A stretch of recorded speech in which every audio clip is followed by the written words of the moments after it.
அரியலூரில் மூத்த தையல் கலைஞர்களுக்கு மாதம் வழங்கப்படும் 1000 முறையாக வழங்க வேண்டும் என தையல் கலைஞர்கள் கோரிக்கை. அரியலூர் டைலர் தின பேரணி எம்ஜிஆர் சிலையில் இருந்து துவங்கியது. இந்த பேரணியை மூத்த தையல் கலைஞர் செல்வராஜ் தொடங்கி வைத்தார்.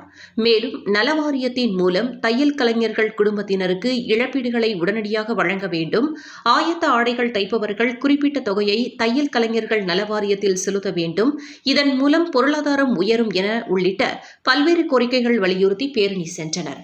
இதில் அரியலூர் தையல் கலைஞர்கள் உள்ளிட்ட பலர் கலந்து கொண்டனர். மகளிர் அத்தனை பேருக்கும் எதிர்காலத்தில் நல்ல ஒரு வாழ்க்கையில் இது முன்னோடைய தையல் சார்ந்து என்னென்னலாம் நம்மளை கொண்டு போகலாம், அரசாங்கம் என்ன அறிவிச்சிருக்கோ அதெல்லாம் பயனடையலாம் அப்படிங்கிறதுக்காக நம்ம இந்த மீட்டிங்கில் சேர்ந்துருக்கோம்.